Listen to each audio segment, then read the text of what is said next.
Bienvenue encore sur ma chaîne. Aujourd'hui, on va travailler encore un troisième exercice sur la relation client-fournisseur. J'ai préparé cet exercice pour qu'ensemble, on puisse voir comment passer les écritures en comptabilité, comment utiliser le plan comptable, comment manipuler le plan comptable pour pouvoir trouver les astuces qui vont nous mener à faire ressortir le compte dont on a besoin. Donc voilà, on va travailler sur ça aujourd'hui. Alors, je vais lire l'exercice. Le 20 février N, le client faute se reçoit de son fournisseur la facture suivante. Dans un client qui reçoit de son fournisseur la facture de 30 000 €, une remise de 3% sur les 30 000 €. Il y a la TVA et il y a aussi une consignation d'emballage. Apparemment, la consignation, ce sont des fûts d'emballage. 10 fûts d'emballage ont été consignés au prix de 110 €. Donc, on se retrouve donc avec un total de 37 020 €. Alors, la première question qu'on nous pose, c'est de dire que, on nous dit ici que les 10 fûts sont restitués dans les délais le 30 mars au prix de 210 €. Voilà, les 10 fûts sont restitués dans les délais au prix de 210 €.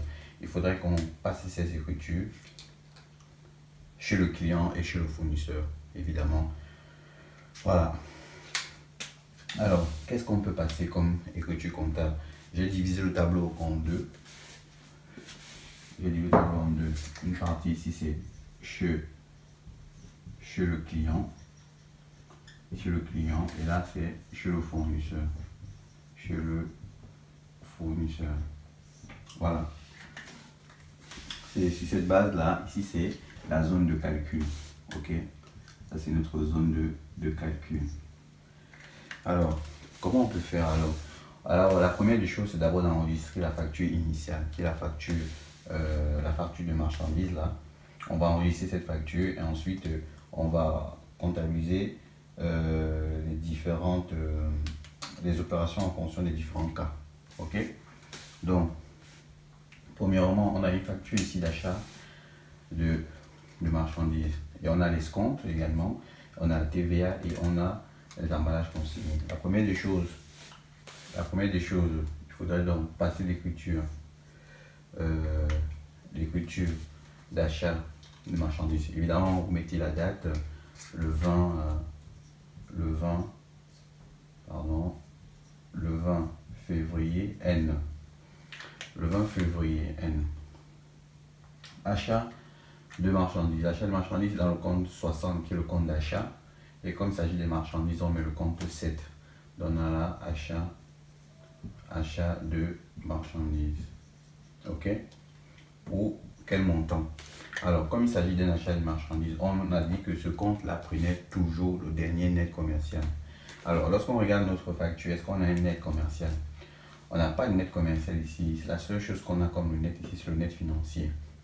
Donc, ce qui signifie que dans cette facture, le client n'a pas bénéficié des réductions commerciales. Il a tout simplement bénéficié de la réduction financière, l'escompte de règlement. Alors, ce que vous allez savoir toujours, après l'escompte de règlement, juste après l'escompte de règlement, on a toujours le net financier. Parce que l'escompte de règlement, c'est une réduction financière. C'est pour ça. Donc, dès qu'on a ceci, on va devoir comptabiliser, on va devoir trouver le montant de l'achat de marchandises. L'achat de marchandises, c'est le dernier net commercial. Là, on n'a pas de net commercial. Il n'y a pas de net commercial, mais on a le montant brut de la marchandise. Dans ce cas, lorsqu'on n'a pas le net commercial, c'est évidemment le montant brut de la marchandise, puisque les réductions commerciales ne s'enregistrent pas. Donc, on va prendre uniquement le montant brut de la marchandise, c'est-à-dire 30 000 €. Et là, on a l'escompte de 3%. L'escompte est une réduction financière qui est donnée au client, c'est-à-dire c'est une réduction donnée au client qui paye par anticipation ou au comptant sa facture. Alors, dans notre cas, l'escompte de règlement, ça s'enregistre toujours, l'escompte de règlement, quel que soit le cas, l'escompte de règlement, ça s'enregistre. Et comme nous sommes chez le client, ça constitue donc une charge financière. Il faudrait donc enregistrer la charge financière. La charge financière, c'est dans le compte. Alors, non.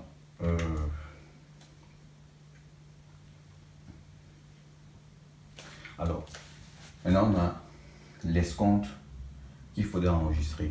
Il faudrait maintenant enregistrer l'escompte. L'escompte, qu'est-ce que c'est? On a dit dans les vidéos précédentes que l'escompte est octroyé, est donné au client qui règle par anticipation sa facture ou qui règle par ou qui règle au comptant sa facture. Alors l'escompte de règlement, ça constitue quoi pour le client? Ça constitue un produit financier. L'escompte de règlement constitue pour le client un produit financier. Et comme c'est un produit financier, ça doit venir donc s'inscrire donc au crédit. N'oublions pas ça, regardez ça.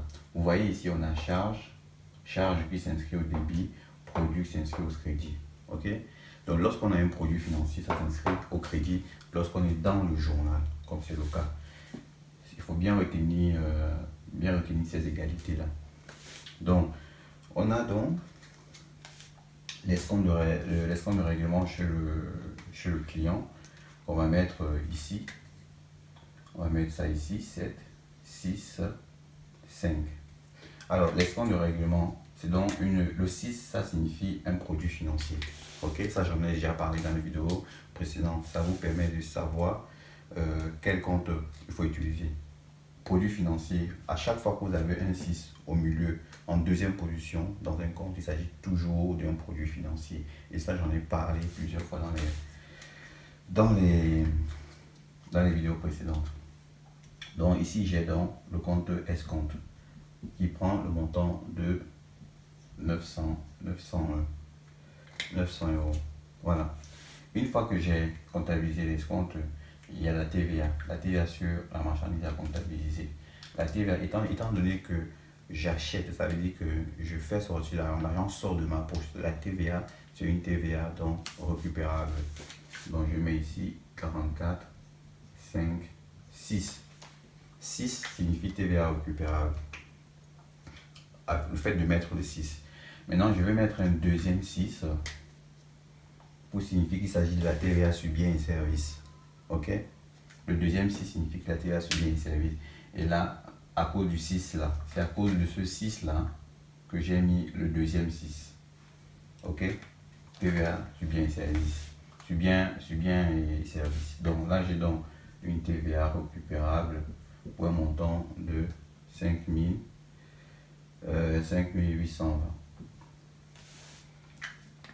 5820. Alors maintenant, j'ai aussi les emballages consignés. L'emballage consigné pour 2000. Alors pour 2000. Oui, pour 2100 euros. Emballage consigné. L'emballage consigné pour le client, qu'est-ce que ça représente? Ça représente une créance. Et la créance, ça figure à l'actif du bilan. Et qui dit actif du bilan, dit dans le journal, dit débit. Ok? Donc la créance, je vais mettre ici 40, 96. 96 pour montrer qu'il s'agit des emballages. Ok? Alors, pour qu'il s'agit des emballages. Alors, ça, je vais mettre un peu plus bas pour donner un peu plus de visibilité. Je vais mettre l'escompte ici. Escompte. L'escompte avec un montant de 900. Voilà. Et là, j'ai donc les emballages consignés pour un montant de 2100. Voilà. Et enfin, là, j'ai le net à payer. Le net à payer, c'est donc la dette que je dois verser, évidemment, au fournisseur. Voilà, j'ai donc mon compte fournisseur qui prend le net à payer, c'est-à-dire 37 020. Voilà. Donc, qu'est-ce qu'on peut remarquer? Vous voyez ici que les emballages consignés, moi je vais toujours pas à pas pour vous permettre de comprendre. Les emballages consignés, ça c'est une créance. C'est une créance. L'emballage consigné constitue un dépôt de garantie pour le client. Et comme il va récupérer son dépôt de garantie, la somme qu'il a versée constitue donc une créance. Et cette créance s'enregistre donc au débit. Le 6 là signifie qu'il s'agit des emballages consignés. Alors le 40 ça signifie qu'il s'agit d'une dette fournisseur. Et le 9 en troisième position signifie l'opposé. C'est-à-dire signifie que 409 s'oppose à 40, au compte 40. Ok. Donc il faut toujours savoir ça. 409, 6. Alors, 409, 6, ce qu'il faut remarquer, c'est que vous avez un chiffre 40 ici, un chiffre 6 et un chiffre 9. Le 9 signifie que le compte en lui-même, le compte 4096 s'oppose au compte 40. Ok, s'oppose au compte 40. Et comme ici il s'agit d'un fournisseur, c'est-à-dire le compte 401, vous pouvez mettre ici un ici pour pouvoir équilibrer les choses, pour pouvoir mieux comprendre. Ça, c'est la codification, pour pouvoir vous permettre de mieux comprendre. Donc, vous voyez bien que si j'enlève le 9 là, il va me rester 46, 1. Et si j'enlève le 6, il va me rester 40. Donc, le 9 est bien l'opposé. Je veux dire que le 9, quand le 9 occupe la troisième place, il signifie que j'ai un compte inverse. Et le compte inverse, c'est bien le compte 40 ici, dans ce cas. Si c'est par exemple le compte 41, 96, l'inverse, le fait qu'il y ait un 9 ici, ça signifie que l'inverse de ce compte-là, l'inverse de ce compte-là est le compte 41. Ok? Le compte 41. Le 6 occupe toujours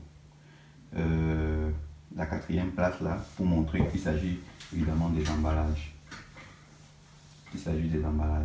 Voilà. Donc là, je suis bien, j'ai enregistré ma facture. Ici, je peux donc dire facture numéro 3, facture numéro 3. Ok. Et j'enregistre chez le fournisseur. Alors, chez le fournisseur, comment je fais pour enregistrer ça? Chez le fournisseur, on enregistre, comme il s'agit d'une vente de marchandises, 707, vente de marchandises. Le compte 70, c'est toujours le compte rond. Donc, lorsque vous avez des achats, c'est toujours dans le compte 60. Les ventes, c'est toujours dans le compte 70. Maintenant, on entre en profondeur en fonction du type d'achat. Par exemple, si j'ajoute un 7 là, ça veut dire vente de marchandises. Si j'ajoute un 7 là, ça veut dire un 7 ici c'est achat de marchandises, un 7 ici c'est vente de marchandises. Voilà. Si je mets par exemple un 1 à la place, c'est vente de matières premières. Si je mets un 2, c'est quoi? Vente de produits intermédiaires. Si je mets un 3, c'est vente de produits résiduels. Si je mets un 6, c'est vente de prestations de services. Si je mets un 8, c'est autre vente. Ok, c'est autre vente. Voilà. Et c'est pareil avec le compte de la classe, le compte 60. Il fonctionne de la même manière. Voilà. Donc là, moi j'ai vente de marchandises que j'enregistre là. 300, 30 000 je veux dire. J'ai la TVA 44, 5, 7. TVA collectée. TVA collectée 5820. Vous voyez que la TVA ici, c'est TVA déductible parce que l'argent sort de ma poche. Si l'argent sort de ma poche, ça signifie que je perds. Pas que je perds, mais l'argent sort de ma poche. Le fait que l'argent sort de votre poche, c'est une TVA déductible. Vous devez donc tenir compte de la TVA qui en découle dans vos écritures comptables en déduction. Et là, c'est une TVA collectée. Vous collectez la TVA dans le but de reverser à l'État. Okay? Maintenant, une fois qu'on a fini, on a l'escompte dans la facture. On a l'escompte chez le fournisseur. C'est le fournisseur qui établit l'escompte. Au fait, quand il fait une escompte, on a dit que l'escompte c'était un produit ou une charge financière.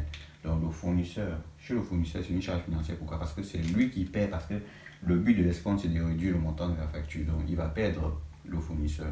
Donc, c'est une charge financière. Ok, donc là j'ai donc charge financière 6, 6, 5.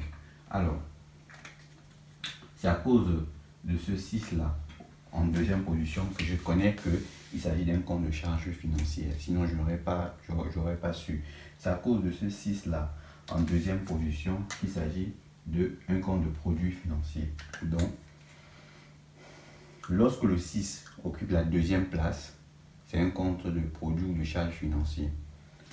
Lorsque le 6, le 9 occupe la troisième place, c'est un compte inverse ou opposé à un autre compte de même nature.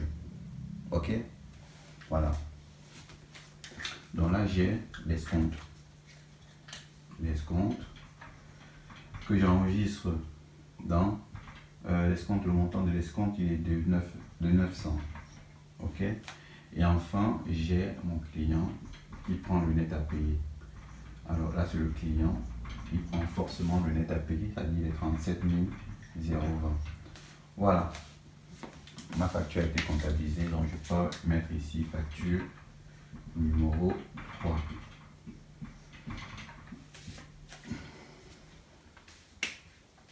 La facture a été comptabilisée chez le client, chez le fournisseur. Là, il n'y a pas de problème là-dessus. Donc, tout est clair. Je vous ai expliqué déjà. Regardez les vidéos précédentes. Essayez de regarder. Vous allez comprendre les astuces pour pouvoir détecter les comptes, pour savoir comment mettre un compte à tel endroit.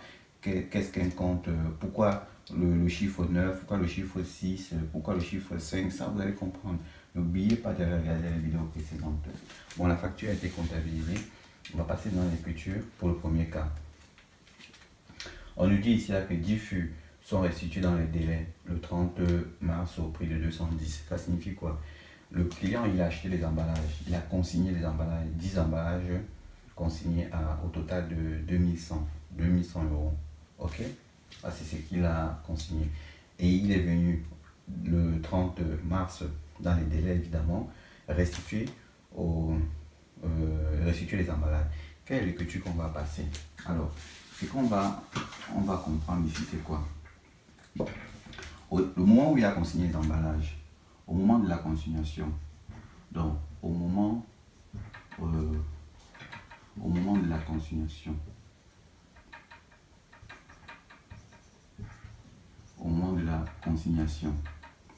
le prix de consignation il était égal à combien? Le prix de la consignation était égal ici à 210, c'est sur la facture, 210.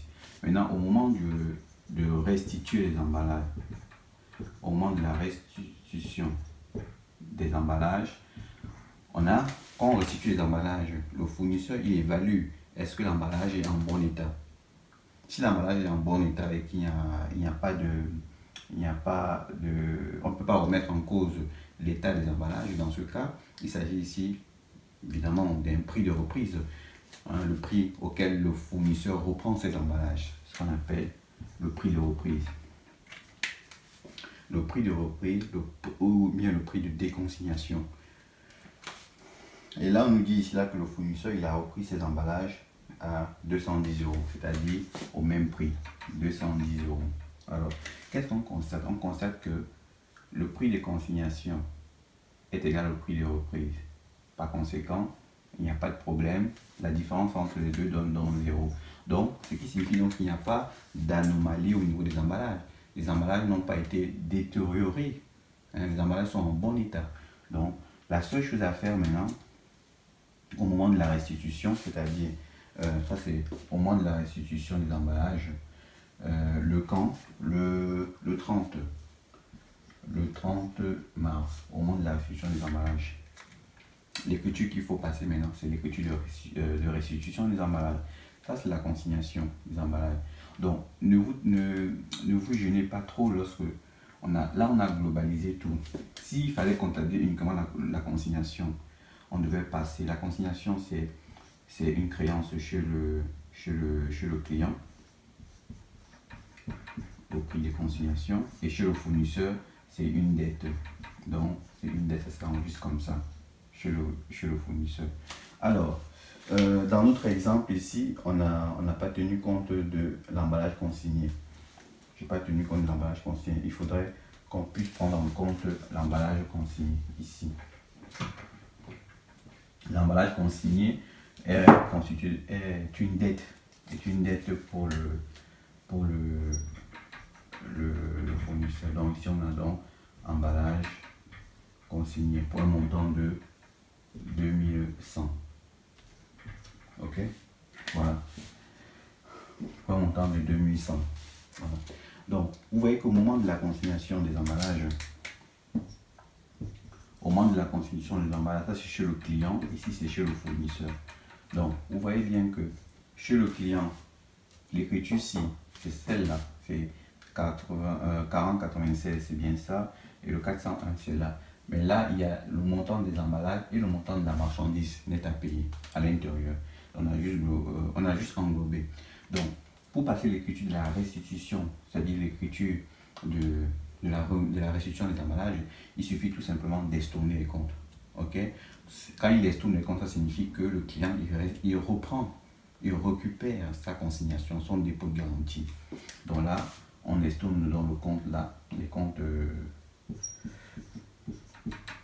fournisseur, et là on a le compte fournisseur emballage consigné. Ok, fournisseur emballage consigné, fournisseur emballage consigné. Et le prix, c'est le prix de quoi? En fait ici c'est le prix qu'on met ici, c'est le prix de consignation ou de reprise, parce que c'est égal. Les prix là sont égaux. Donc là je donne 210. Là c'est restitution d'emballage. Voilà, c'est pareil chez le fournisseur. Ça c'est l'écriture de la consignation des emballages.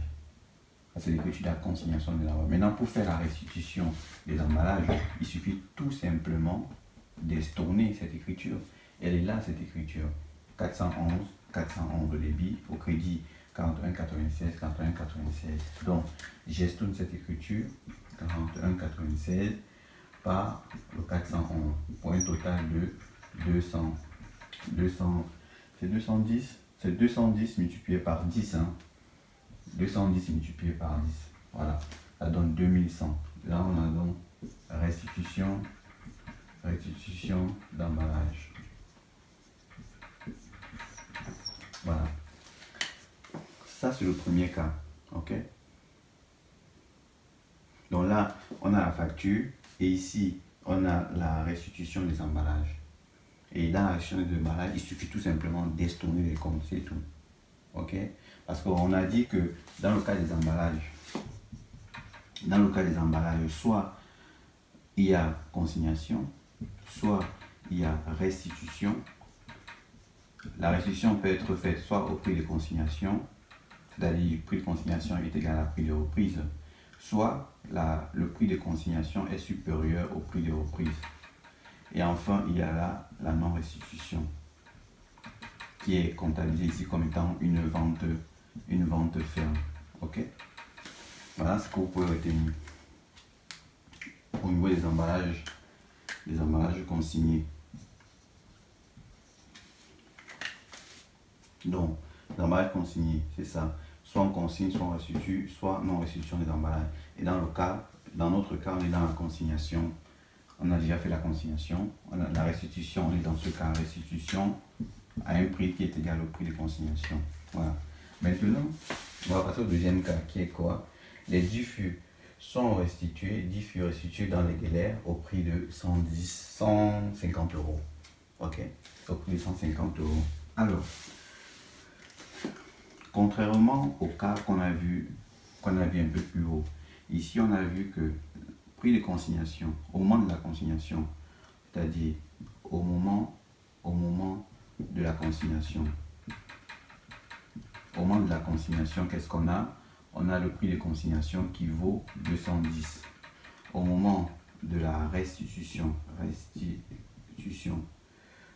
des emballages, on a ici le prix de reprise qui vaut combien? On a dit que le prix de reprise vaut 150. Voilà. Pourquoi le prix de reprise vaut 150? Ça signifie que le client, quand Quand il est revenu avec les emballages, le fournisseur a peut-être constaté que l'emballage a été peut-être, je vais dire,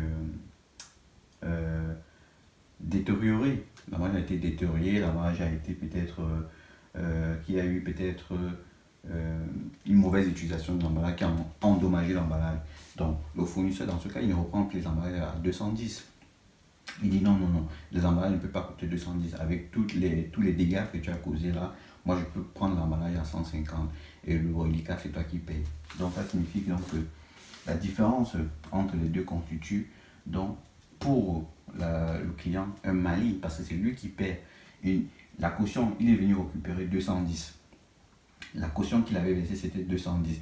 Maintenant, il va récupérer 150 au lieu de 210. Donc, ça signifie donc que la différence est donc perdue. Hein? La différence est donc perdue pour le client. Donc, si on fait prix de consignation, non prix de reprise, on tombe à combien? À 60 euros pour l'emballage. Ok?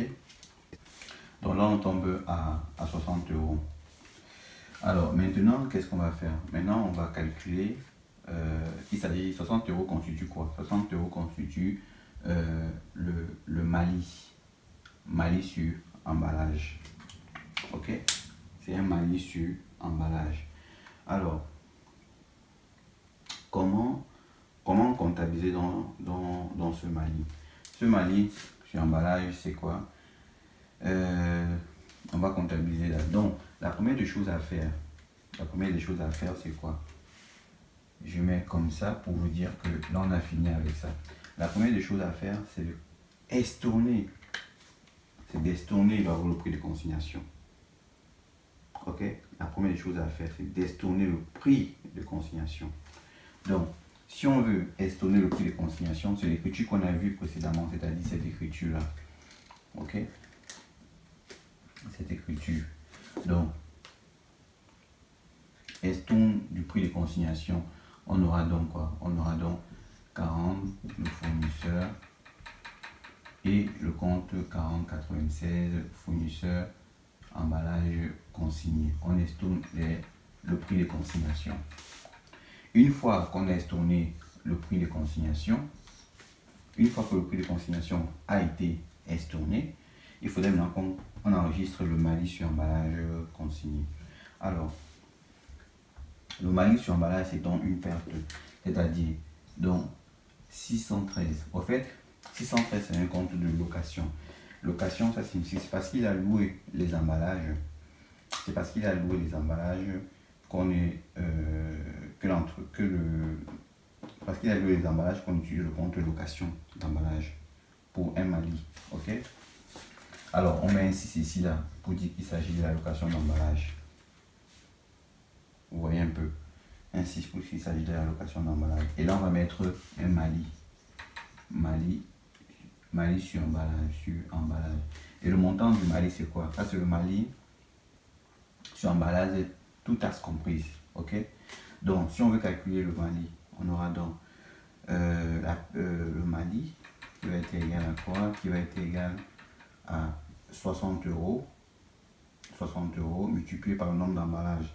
10 emballages, ça fait donc 600 euros TTC. Maintenant, il faut calculer la TVA. Il faut calculer le Mali hors taxe. Le Mali hors taxe qui est égal donc à 600 divisé par 1,2. Alors, 600 divisé par 1,2, je vais prendre ma calculatrice. 600 divisé par 1,2, je me retrouve à 500 euros. Ce qui signifie que la TVA est de 100 euros. Donc, ici, donc, j'ai mon Mali sur emballage qui est de 500. Je mets ma TVA récupérable, la TVA qui est de 100. Et enfin, je mets mon compte fournisseur qui est de 600. Ça, c'est Mali sur emballage. Mali sur emballage. Voilà. Donc, vous voyez comment j'ai comptabilisé. Alors, il faut savoir que ce cas-là, c'est deux cas différents. Hein, c'est deux cas différents. Donc là, ce cas-ci, je vais mettre ça comme ça pour vous permettre de bien voir. Ce cas-ci n'a rien à voir. Il n'y a rien à voir avec le cas qu'on a fait plus bas. Voilà. Il n'y a aucun lien entre celui-ci, ce cas-ci et ce cas. Ce cas, c'est lorsque le prix de consignation est égal au prix de reprise. Et dans ce cas-ci, c'est lorsque le prix de consignation est supérieur au prix de reprise. C'est deux cas différents. On est d'accord. Maintenant, on va passer l'écriture chez le fournisseur. Quelle écriture qu'on peut passer chez le fournisseur? Chez le fournisseur, on va constater, on va pourtant, pareil ici, ce cas n'a aucun lien avec l'écriture qu'on va passer tout à l'heure. C'est pas faux, hein. Quand je bats, c'est pas faux, c'est juste pour vous enlever un peu à l'esprit qu'il y a un lien entre le cas suivant. Donc, dans ce cas, on va passer quoi? On va estomper parce qu'il est venu restituer les emballages. Il a restitué les emballages, mais à un prix qui n'était pas le prix de départ. Donc, il ne doit pas récupérer son prix de consignation initial. Donc, qu'est-ce que je fais ici? Le fournisseur, il annule la consignation. OK? Il annule la consignation. L'annulation de la consignation, c'est celle-là. Client, emballage consigné. Le compte client, là. Oh.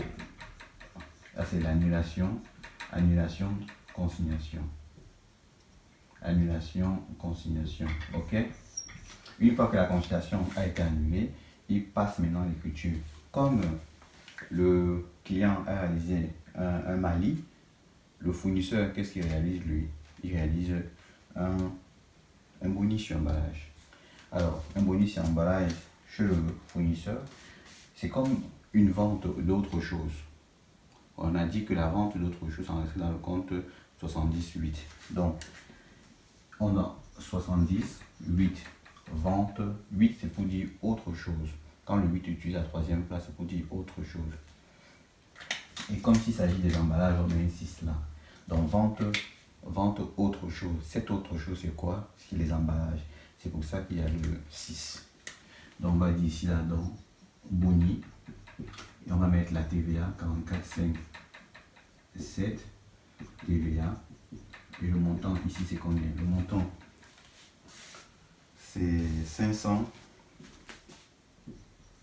et 100. Et enfin, on va mettre le compte, on a vendu ça à qui? Au client, pour un montant de 600 €. Voilà. Pour un montant de 600 €. Donc vous voyez que lorsque le client restitue des emballages, mais pas dans le bon état, pas dans le bon état initial, le prix de consignation est inférieur au prix, le prix de reprise est inférieur au prix de consignation, ce qui fait donc perdre de la valeur. Le client ne pourra plus récupérer la consignation de départ en totalité, mais partiellement. Donc il récupère plutôt 150. Le reliquat, c'est donc une perte pour lui et un bénéfice pour le vendeur. OK? Un bénéfice pour le vendeur. Donc voilà le deuxième cas, comment on a eu à traiter. Alors ce qu'il faut comprendre, c'est que ici il s'agit de deux écritures. J'ai passé ces deux écritures pour vous permettre à vous de mieux comprendre. Cette écriture-là pouvait être passée autrement. OK? On pouvait passer cette écriture-là de cette écriture-là autrement. Alors, je vais passer ça ici. Ça fait comme ça. Voilà. On pouvait passer cette écriture. Ça, c'est deux écritures différentes. Cette écriture-là pourrait se passer en une seule fois. C'est-à-dire, au lieu de passer en deux fois, on pouvait faire 613,6, 44,5,6 et le compte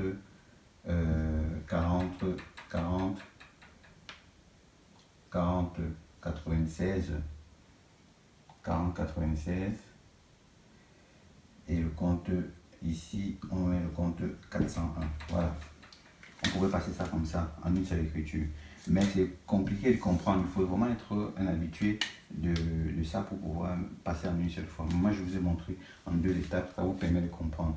Donc lorsqu'il y a toujours restitution, on annule toujours la caution de départ avant de passer s'il y a perte ou pas. toujours annuler, toujours.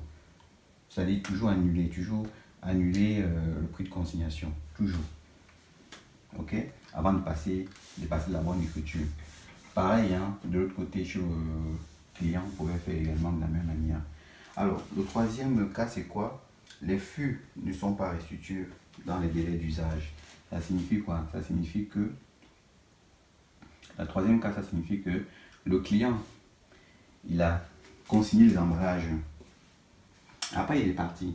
Il n'est plus revenu dans les délais légaux pour restituer. Dans ce cas, cela est considéré comme étant une vente ferme.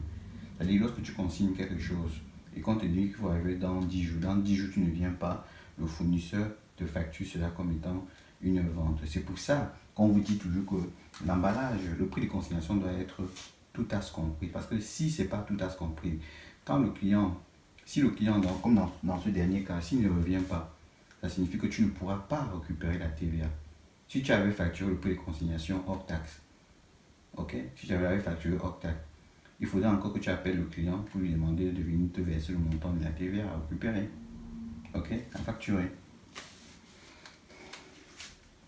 Donc, dans le troisième cas, on dit que au moment de la consignation, c'est-à-dire dans le troisième cas, au moment lors de la consignation,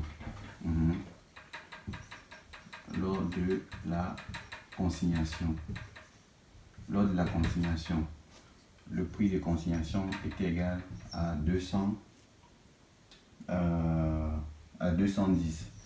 Et lors de la restitution, il n'y a même pas eu de restitution, on dit que pas de restitution. Donc lors de la restitution, le prix de repris est égal à 0. Ok? La différence entre les deux donne ce qu'on appelle donc une vente. Une vente, c'est-à-dire un prix de vente, c'est-à-dire 210. Alors, j'attire votre attention sur le fait que le prix des consignations n'est pas un prix de vente. Ce n'est pas un prix de vente. Le prix des consignations, c'est un dépôt de garantie. Et le dépôt de garantie est toujours hors taxe.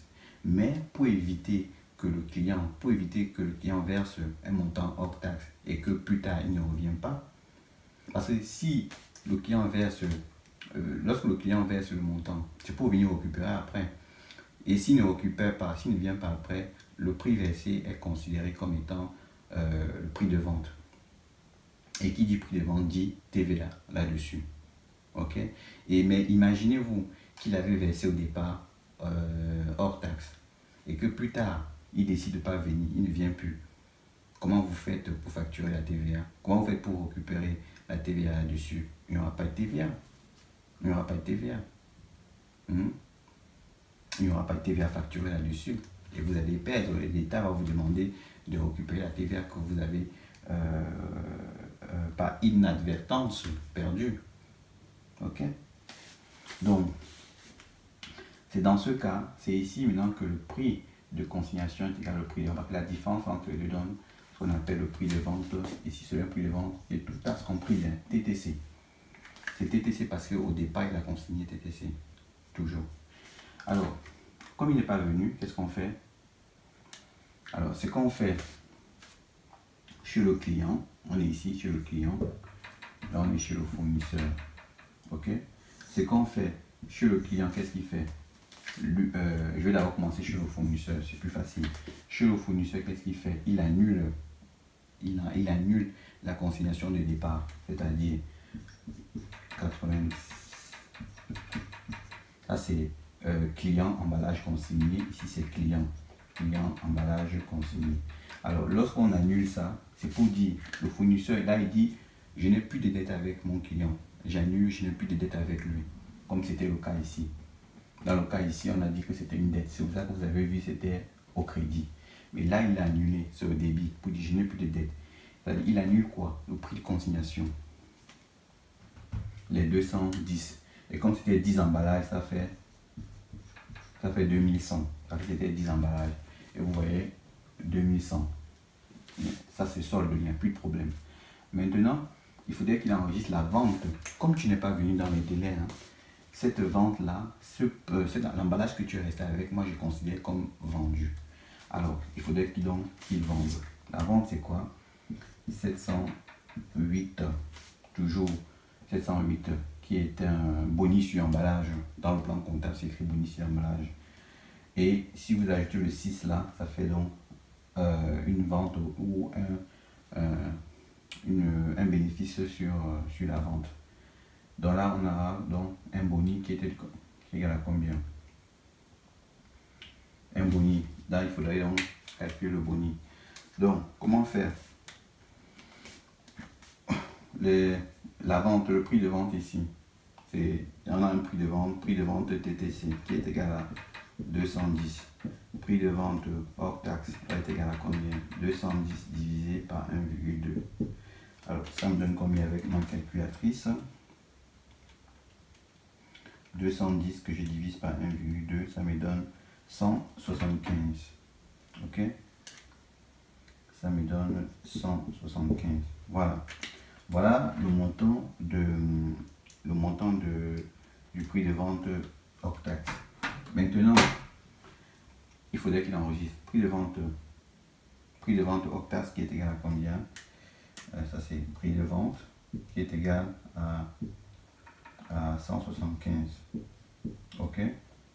Et là, on a la TVA 34,57 qui est égal à la TVA qui est égal à combien? À 35. Et si vous faites 175 plus le 35, vous tombez bien sur la vente au client pour un montant de 210. Là, c'est vente d'emballage. Vente, emballage, consigné. Ok? Donc, c'est simple, je vous dis toujours, il faut toujours estomper ça. Il faut toujours estimer la consignation et constater la vente. Là, c'est très simple. Maintenant, on va enregistrer maintenant cette opération chez le client. Chez le client, comment ça va s'enregistrer? Pareil, le client, qu'est-ce qu'il fait? Puisqu'il avait déposé un dépôt de garantie. Le dépôt de garantie, il n'a pas récupéré. La dette n'a pas récupéré. Donc, il faudrait qu'il annule cette dette dans ses comptes pour dire que là, je n'ai plus de créance avec mon fournisseur. Ok? Il faudrait qu'il annule 40 pour annuler 9,6. Ici, c'est le 40 401. Ça, c'est le prix de consignation qui était 2100. Ça, c'est annulation créance. Annulation créance. Ok? Une fois que la créance a été annulée, il comptabilise l'achat d'emballage. Alors, il s'agit donc d'achat d'emballage. L'achat d'emballage, ça s'écrit dans le compte achat d'emballage consigné, c'est dans le compte 60 achats, 2 autres approvisionnements. Et maintenant, le fait d'avoir un 6 derrière, ça signifie autres approvisionnements qui représentent quoi? Les emballages ici. Donc, le compte 602, c'est bien autres achats stockés. C'est autres achats stockés. 602. Le 6 derrière signifie il s'agit spécialement des emballages. Ok? Donc ici on va dire achat d'emballage. Achat d'emballage pour un montant de 175 €. La TVA 44566. Ça c'est la TVA pour un montant de 35 €. Et enfin on a le compte fournisseur qui est une vente au fournisseur pour un montant de 210. Ok. Alors, je vais mettre 210 ici. Normalement, c'est 210 fois 10. Hein. Normalement, c'est 6 fois 10. Parce que là, c'est fois 10. Fois 10, ça donne ça. Fois 10, normalement. C'est fois 10. Hein, puisque c'est 10 emballages. Ok? Puisque c'est 10 emballages qui ont été. Ça, c'est 210, c'est le prix unitaire. Maintenant, si vous multipliez par 10, vous avez les 2100. Ok? Voilà. L'opération a été passée donc chez le client et chez le fournisseur. Alors, ce qu'il faut savoir, c'est que à la fin de l'exercice, il y a deux choses à savoir. Première des choses, c'est qu'à la fin de l'exercice, si les emballages qu'il a achetés, les emballages achetés ne sont pas totalement épuisés, il faudrait les mettre en stock d'emballage. C'est-à-dire qu'à la fin de l'exercice, c'est-à-dire on est au 31 décembre. Au 31 décembre, au moment de l'inventaire.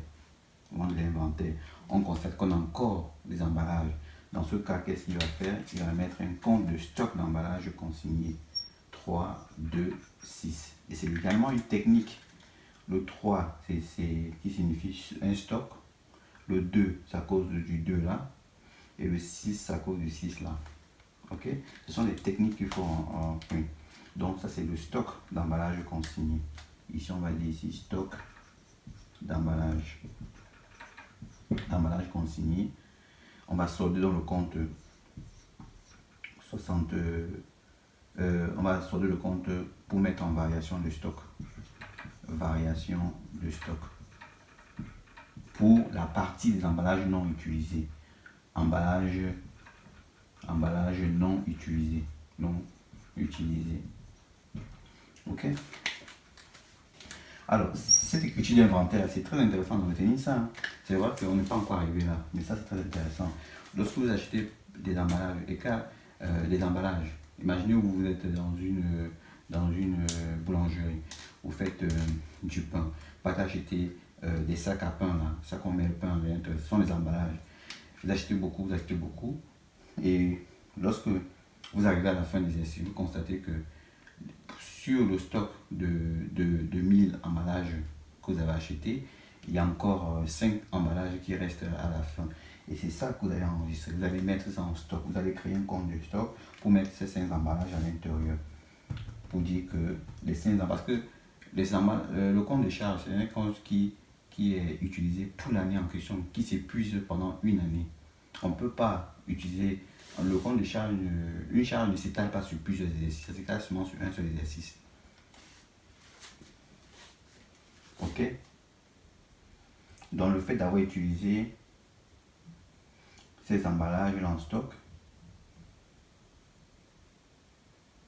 ces emballages en stock, ça montre que vous avez laissé quelques emballages en stock. Alors je crois que c'est bon.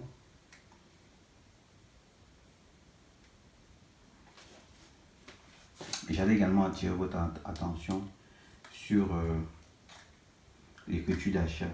Ici, s'il s'agissait ici, si l'emballage était considéré comme étant une immobilisation, il faut mettre bien en compte immobilisation. Hein. Si c'est une immobilisation, vous mettez en compte immobilisation. Ok? S'il s'agissait d'une immobilisation qui restait stockée dans l'entreprise, n'oubliez pas, vous le mettez en compte immobilisation. Et par conséquent, la TVA qui va en découler ici, ça serait la TVA sur immobilisation. Voilà. Donc en gros, voilà un peu ce qu'on a vu aujourd'hui. On a vu la déconsignation. On a vu également le retour d'emballage à un prix inférieur au prix de consignation. Et enfin, on a vu la non-restitution d'emballage. Et parallèlement, on a vu également l'escompte et comment ça marchait. Ok? Donc, voilà ce que je voulais vous montrer aujourd'hui. Je vous demande de vous abonner, de partager évidemment la chaîne à vos amis qui aimeraient bien se former en comptabilité. Et je vous donne rendez-vous à la prochaine vidéo. Merci.